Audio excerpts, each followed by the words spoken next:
নমস্কাৰ স্বাগতম জনাইছো আমাৰ চেনেলৰ অন্য এটি ভিডিঅ'ৰ মাজলৈ পুনৰবাৰ আপোনালোকক আজিৰ ভিডিঅ'টোত আমি আসাম ফৰেষ্ট ডিপাৰ্টমেণ্টৰ ফালৰ পৰা যিমানখিনি বৰ্তমান পোষ্ট মুকলি হৈছে দুই এদিনৰ পিছতে এপ্লাই হ'ব সেই পোষ্টখিনিৰ ওপৰত সম্পূৰ্ণকৈ আলোচনা কৰিম ক'ত কিমান পোষ্ট আছে বা সিলেকশ্যন প্ৰচেছ কেনেকুৱা হ'ব নেক্সট যিমানখিনি 12 পাছ বা 10 পাছ কেণ্ডিডেট আছে যোনে নেকি আসাম ফৰেষ্ট ডিপাৰ্টমেণ্টৰ বাবে ৱেইট কৰি আছে যাৰ নেকি অসম পুলিচত কিবা অকণমান পইণ্টৰ বাবে হ'লেও চাকৰি নহল বা তেওঁলোকৰ নামটো নাহিল বা এডিআৰিত তেওঁলোকে বিফল হৈছে সেইসকল কেণ্ডিডেটে ৱেইট কৰি আছে যে 12 পাছ আৰু 10 পাছ কেণ্ডিডেটখিনিৰ বাবে কেতিয়া ফৰেষ্ট গাৰ্ডৰ বা ফৰেষ্টাৰ গ্ৰেড 1ৰ যিখিনি গ্ৰেজুৱেট তেওঁলোকৰ গ্ৰেড 1ত এপ্লাই কৰিব পাৰিব তেওঁলোকে ৱেইট কৰি আছে তেওঁলোকৰ বাবেও আজিৰ ভিডিঅ'টো কেতিয়া সেইখিনি এপ্লাই হ'ব সেই বিষয়ে সম্পূৰ্ণকৈ আজিৰ ভিডিঅ'টোত আলোচনা কৰিম সম্পূৰ্ণকৈ আপোনালোকে ভিডিঅ'টো চাই থাকিব যদি ফৰেষ্টাৰৰ বাবে আপোনালোকে ৱেইট কৰি আছে বা ফৰেষ্ট গাৰ্ডৰ ৰিক্ৰুটমেণ্টৰ বাবে আপোনালোকে ৱেইট কৰি আছে তো পোনপ্ৰথমতে বৰ্তমান যিমানখিনি পোষ্ট মুকলি কৰিছে অসম চৰকাৰে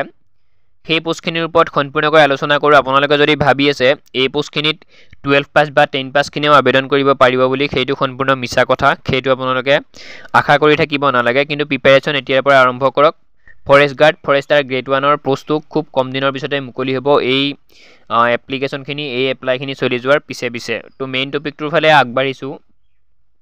পোনপ্ৰথমতে আমি চেলেৰিৰ ফালে আহিছোঁ দৰমহা 22,000ৰ পৰা 97,000 পৰ্যন্ত আপোনালোকৰ এই পোষ্টটোত যদি চাকৰি হয় আপোনালোকৰ চেলেৰি হ'ব 10,000 টকা গ্ৰেড পে থাকিবই পোষ্ট নেম ইয়াত উল্লেখ কৰিছে ফৰেষ্ট ৰেঞ্জাৰ এইটো আমাৰ যে ফৰেষ্ট গাৰ্ড আছে কিবা কিবি আছে ফৰেষ্টাৰ গ্ৰেডুৱেট আছে তাতকৈ ওপৰৰ পোষ্ট হয় ফৰেষ্ট ৰেঞ্জাৰৰ পোষ্ট এপ্লাই আপোনালোকে অফলাইন নহয় অনলাইন কৰিব লাগিব পোষ্ট ডিটেইলছ ইউআৰৰ বাবে 44টা এছটিপিৰ বাবে 2টা এছটিএইচৰ বাবে 2টা আৰু এছচিৰ বাবে 2টা ইউআৰত পোষ্ট বেছিকৈ ৰাখিছে আপোনালোকে টেনশ্যন ল'ব নালাগে সকলো কাষ্টৰ কেণ্ডিডেটে কম্পিটিশ্যন কৰি কিনে আপোনালোকে যোনে নেকি ভাল প্ৰদৰ্শন দিব পাৰে ইণ্টাৰভিউত তেওঁলোকৰে পোষ্টটো হ'ব ইউআৰত সেইবাবে 46টা পোষ্ট তেওঁলোকে ৰাখিছে বয়সৰ সময়সীমা বান্ধি দিছে 21ৰ পৰা 38 বছৰলৈ জেনেৰেল কেণ্ডিডেটে এপ্লাই কৰিব পাৰিব লগতে এছচি এছটিৰ 5 বছৰ তেওঁলোকে ৰিলেক্সেশ্যন দিছে অ'বিচিৰ 3 বছৰ চিন্তা কৰিব নালাগে মোটামুটি 40 41 42লৈ আপোনালোকে আবেদন কৰিব পাৰিব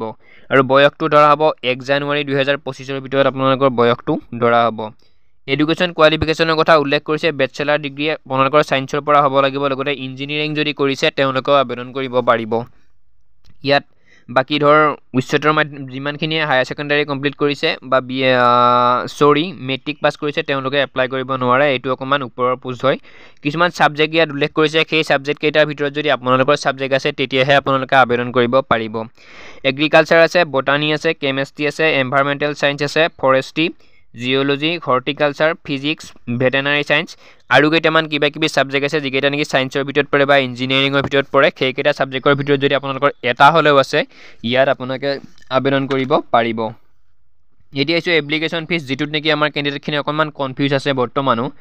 তো জেনেৰেল কেণ্ডিডেটে যদি এপ্লাই কৰে 297 টকা দিব লাগিব অৰ্থাৎ 297 টকা 20 পইচা তেওঁলোকে পে' কৰিব লাগিব সেয়া আপোনালোকে অনলাইন মাধ্যমেৰে পে' কৰিব লাগিব 197 টকা 20 পইচা লাগিব অ'বিচি কেণ্ডিডেটে আৰু 47 টকা 20 পইচা লাগিব এছচি এছটি পিডব্লিউডিৰ কেণ্ডিডেট যদি আপোনালোক হয় তেতিয়াহ'লে 47 টকা 20 পইচা আপোনালোকে পে' কৰিব লাগিব সেয়া আপোনালোকে যেনেকৈ পে' কৰে অনলাইন মাধ্যমেৰে পে' কৰিব লাগিব সিলেকশ্যন প্ৰচেছৰ কথা উল্লেখ কৰিছোঁ ৰিটন এক্সাম হ'ব প্ৰথমতে আপোনালোকৰ next physical test document verification আৰু মেডিকেল টেষ্ট হ'ব শেষত যদি মেডিকেল টেষ্টত যদি আপোনালোকে ফিট হ'ব পাৰে তাৰ নেক্সট মেৰিট লিষ্ট মাৰিব মেৰিট লিষ্টত যদি আপোনাৰ নাম আহে আপোনাৰ চাকৰি ফিক্সড এপ্লাই ষ্টাৰ্ট হৈছে 21 জুনৰ পৰা এপ্লাই ষ্টাৰ্ট হ'ব এতিয়ালৈকে এপ্লাই ষ্টাৰ্ট হোৱা নাই তেওঁলোকে লিংকটো এক্টিভ কৰা নাই যেতিয়া এক্টিভ কৰে আমাৰ চেনেলটো ছাবস্ক্ৰাইব কৰি ৰাখিব মই আপোনালোকক জনাই দিম চিন্তা কৰিব নালাগে এপ্লাই ক্ল'জিং ইয়াত উল্লেখ কৰিছে 20 জুলাই 21 জুনৰ পৰা 20 জুলাই মোটামুটি 29 দিন ইয়াত এপ্লাইয়ে চলিব এক মাহ এপ্লাই চলিব চিন্তা কৰিব নালাগে বহুত সময় আপোনালোকৰ আছে ইমানেই আছিল ভিডিঅ'টো নেক্সট ফৰেষ্ট গাৰ্ড আৰু ফৰেষ্টাৰ গ্ৰেড 1ৰ কিছুদিন পিছতেই তেওঁলোকে নটিফিকেশ্যন জাৰি কৰিব এইখিনি বৰ্তমান যিমানখিনি প্ৰচেছিঙত আছে এডিআৰিয়ে হওক অসম পুলিচেই হওক শিক্ষকেই হওক তাৰ যেতিয়া এপইণ্টমেণ্ট দিব অক্টোবৰ নৱেম্বৰ মাহত তাৰ পিছতে মুখ্যমন্ত্ৰী মহোদয়ে উল্লেখ কৰিছে নেক্সট আকৌ 15,000 বা 20,000 পোষ্ট তেওঁ মুকলি কৰিব তেতিয়াই ফৰেষ্ট গাৰ্ড বা ফৰেষ্টাৰ গ্ৰেড 1ৰ সকলোখিনি তেওঁ নটিফিকেশ্যন আউট কৰিব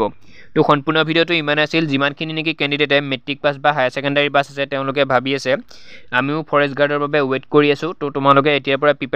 প্ৰিপাৰেশ্যন জোৰদাৰ কৰিব লাগিব কাৰণ অসমত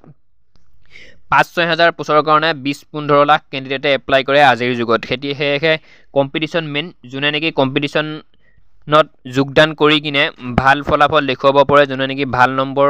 কালেক্ট কৰিব পাৰে তেওঁলোকেহে চাকৰি পাব সেয়ে সম্পূৰ্ণকৈ আজিৰ ভিডিঅ'টোত মই আপোনালোকক কৈ দিছোঁ ফৰেষ্টাৰ আৰু ফৰেষ্টাৰ গ্ৰেড 1ৰ বা ফৰেষ্ট গাৰ্ডৰো আপোনালোকৰ পদ মুকলি হ'ব নটিফিকেশ্যন আউট হ'ব এতিয়াৰ পৰাই ধুনীয়াকৈ প্ৰিপাৰেশ্যনটি কৰক সম্পূৰ্ণ ভিডিঅ'টো ইমানে আছিল সম্পূৰ্ণকৈ চোৱাৰ বাবে পুনৰবাৰ ধন্যবাদ জনাই আজিৰ ভিডিঅ'টিৰ সামৰণি মাৰিছোঁ জয় আই অসম